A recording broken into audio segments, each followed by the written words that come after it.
रामकृष्ण हरी मंडळी, नमस्कार. मी तुमचा मित्र विकास दरेकर. माझ्यासोबत आविदादा बाप्पू साहेब आहेत. आपण आता चाललेलो आहे मेघालयला. आपला अरुणाचल आसाम मेघालयच्या ट्रिपचा आजचा 11वा दिवस आहे मंडळी. आज आहे 1 एप्रिल. आम्ही काही एप्रिल फुल करत नाही कोणाला. आम्ही रात्री राहिलो होतो ह्या हॉटेलमध्ये.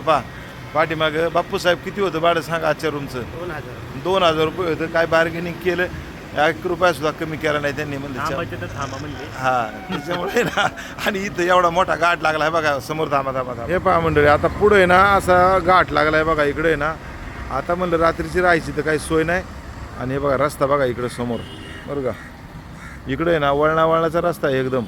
घाट चालू झाला म्हणलं आता आहे ना घाटात दिवस मावळलं त्यापेक्षा आहे ना नको म्हणलं.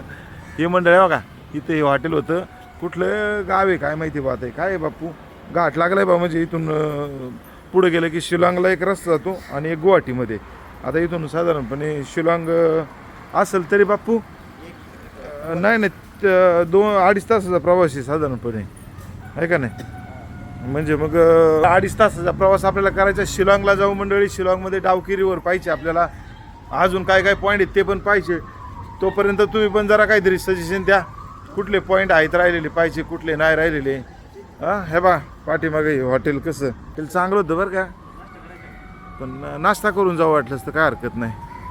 चला मंडळी, आता काय करू, गाडी घेऊन या पहिल्यांदा, आपण लोड करू आणि मग पुढचं बघू. पुढे ॲम्ब्युलन्स चालली काय नको मंडळी. हे ना जोराबाद म्हणूनच बघा,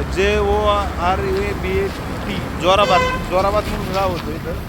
इथं बघा आपलं आता निघाली गाडी आपली. आपण चाललो आता शिलाँगच्या दिशेने. मस्तपैकी शिलाँगचा प्रवास करू आपण. आविदादा बसले, बाप्पू साहेब पुढे गेले काय माहिती. चला मंडळी, तोपर्यंत आहे ना तुम्हाला पुढं त्याचं काय माहीत असेल अजून शिलाँगमधले काही पॉईंट्स, मस्त पॉईंट. हे जर आपलं फाटलं थोडंसं बरं का. हे आपलं इथपर्यंत पोचले काहीतरी कोणतरी जागा फटका केला याला. जाऊ द्या काय हरकत नाही. पण चला आता मंडळी जाऊया आपण पुढे शिलाँगला.